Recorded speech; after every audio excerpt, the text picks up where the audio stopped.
All right, we're moving on to some combat sports, and we're back kind of sort of. We talked a little bit about Ronda, but the suspensions came down for Conor McGregor and Habib Nurmagomedov, based off of the melee that happened in the middle of 2018. That we were kind of waiting on both guys to get their suspension, so we'd find out when they would be able to return to the octagon. McGregor got a lighter sentence, a lighter punishment. Got 6 months, and it's retroactive to the event, so he's actually eligible to come back in April, and Habib isn't eligible to come back for 3 months after that. Habib did not dig that at all, and he says he is done fighting in Vegas, period, and he's eyeing a return at MSG. And his cohorts, people who were also involved in the brawl, those guys got 1 year suspensions retroactive to the event. And Habib has said he is not fighting until their suspensions are over, and he'll make his return at MSG when all of their suspensions have been lifted. So interesting turn of events. It leads to a lot of things happening. What was your thoughts when you first saw that come down? My first thought, to be honest with you, was that the fine was really steep. Habib was fined $500K, $500,000. Yeah. What was Conor fined? I think they fined him like a pair of Jordans and a yeah, it's like 50K. gold necklace. I think it was 50K. I mean, come on, man. Yeah. Literally, Floyd Mayweather has watches that cost 10 times that. So that's crazy. So I thought the financial aspect of it was really, really imbalanced. The timing part of it, 6 to 9 months, according to the event, I think you can have a discussion. I also heard that Habib has the option to like have a hearing and get instated earlier. So it's like a 6, it's 9 but 6 with good behavior, something like that. Yeah. But the whole thing is a mess. And the reason the whole thing is a mess starts with Conor, because Conor started with that nonsense incident, actually breaking the law with the bus. And a lot of people put a side eye on that because he was never properly penalized for that. And that was the catalytic event to create genuine acrimony between those two camps, which is why when Habib was being trash talked after the fight, he wound up hopping over the fence and going after, what's that guy's name? Dylan Dennis. Dylan. Right? He went after Dylan because of that history. So even though the moment had passed, and I know Conor thinks that he's just selling a fight with his antics, but once you actually commit assault, you're not just selling a fight anymore. It's one thing to slap a guy's hands down in the weigh-in or get up in his face or push him and shove him at the weigh-in. That's still between you two. Conor actually affected other people's livelihoods when he attacked that bus. That for me changes the response and how I look at the response. And the reason I say it's a mess is because full stop, you have to have a stiff enough penalty that no matter who it is, you discourage people from going into the octagon or coming out of the octagon and going into the crowd. Yeah, I mean, honestly, man, I am of the opinion that the bus incident was planned, but it got out of hand. I believe that, and this is just my opinion, and based off of some things that I've heard and people I've talked to, I believe that they were supposed to show up there to kind of hype the fight. It was supposed to look organic, but for whatever reason, Conor and his people kind of went too far with it, and it ended up becoming what it was, which ended up, like you said, being a crime. But you said something very important about like who started this and who's really mostly to blame for this whole blow up. And you talked about Conor involving other people, and when he did that with the bus incident, but he also did that, in my opinion, with the racial slurs and the racial comments. Because like you said, it's one thing to stand up at a press conference and to slap a guy's hands down, to get in their face, to push them or whatever. It's one thing to talk about a guy, to say, dude, you suck. You've lost every big fight you've ever had. you look funny, you smell, your breath stinks. You know, it's one thing to do that, you know, but when you start to insult a person's entire race, then now it has gone outside of just being trash talk. Let me agree and disagree. Mm-hmm. As an American, my rule for Americans is we have free speech here. Words are words and punches are punches. And I don't care what this person said. If you threw the first punch, 99 times out of 100, you're wrong. I don't care if they talked about your daddy, your mama, your baby girl. If they didn't touch you, they didn't give you the right to touch them. Until they invaded your personal space physically, you had other options outside of the physical to respond to them. You chose to escalate it. You are the escalator. The thing is, UFC is an international sport, and you cannot ask everybody to play by American rules.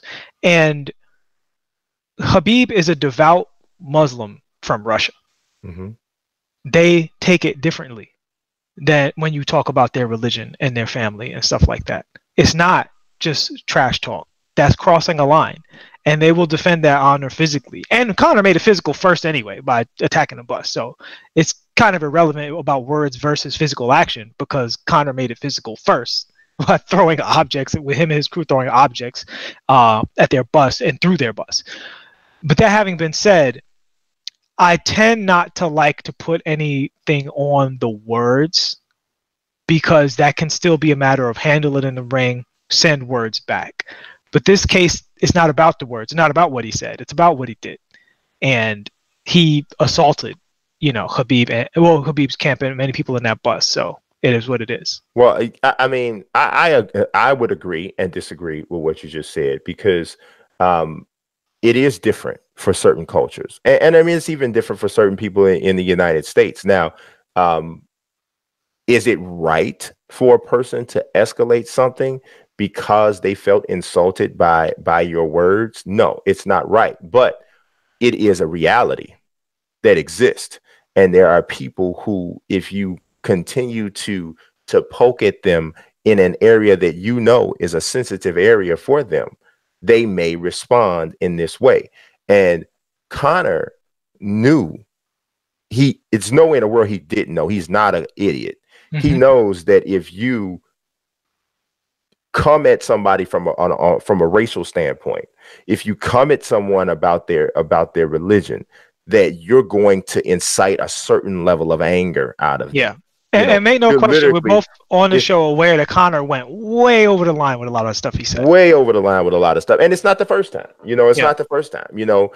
Dance for me, boy. It's not the first time. Yeah, but he accused Khabib's manager of 9/11, which is come on. That's a little worse than dance for me, boy, right? Yeah, dance for me, boy, I could be like, go, do whatever to yourself. Right. But accusing a close person of mine of killing 4,000, 5,000 Americans. It's so a little different. It's different, man. I bring this up because that's different by law too, right? Yes, like if somebody on the street tells me something, that is associated with a racial comment or whatever, and it's derogatory, I'm still by law expected to either respond with my words or not respond at all. Right. But if someone accuses me or someone close to me of a crime or an act of terrorism and they're wrong, I actually get to sue them and take their belongings. Yeah. You see what I'm saying? So this is what I'm saying. Like, these things are all different things, right? Like, right. No, I agree. I definitely agree that I'm not saying that Khabib was right to respond the way he did. What I'm saying is that he was absolutely provoked, and that to me, I think that the UFC has a responsibility to police some of these types of actions. And I'm not saying tell people they can't trash talk. I'm not saying that. I understand that's a part of the game. I understand that's a part of sports today. But there are some things that have to be out of bounds, because the fact of the matter is that you cannot control everyone's actions. And especially when you're messing with hot button issues like religion and race, you cannot allow people to just operate in the wild, wild west. or you get these I kinds agree. of I agree with you, situations. and I think UFC has some culpability there, because I don't think that if you They look at all, enabled it, man. They if you enabled look it. at I all mean, religions, I don't think that would have been allowed for every religion and every race for yeah, Conor to go because as far as he did. if Connor had talked about Jews and said Right. that, you know, Jewish people are this, and if he had honestly, if he had talked about black people I agree. as clearly as he did, Yeah. like because the Dance for Me Boy was definitely some racial overtones, and him coming out gyrating and moving his hips, talking about he got something for the black sisters with the bigger behinds, and that was definitely racial too.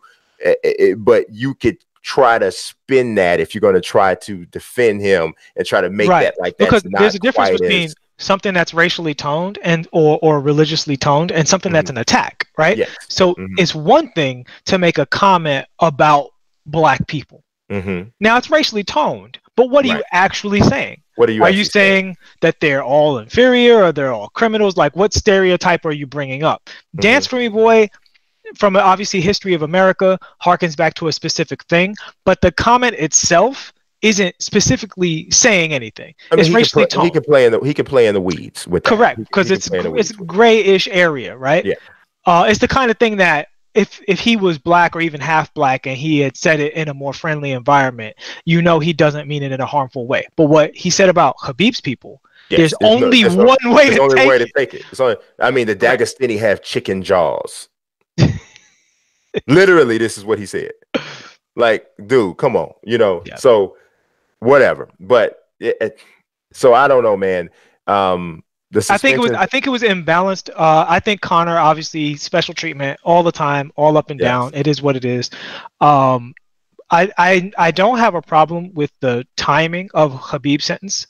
It's probably more the disparity between his and Conor's. Exactly. I do have a big problem with how stiff Khabib's fine was. I mean, I can't put a number on it, but I don't think anybody would have been like $250K. You're just going to let him get away with it? Like $250,000 for, you know, a minor scuffle that lasted a few seconds. It's a lot. Yeah. Versus Conor's fine, which was basically not even the tax on a fraction of what he earned that night. Just ridiculous, absolutely ridiculous. But you know, it is what it is, man. It's Conor's world, and everybody else is really kind of living in it. So it's just what it is.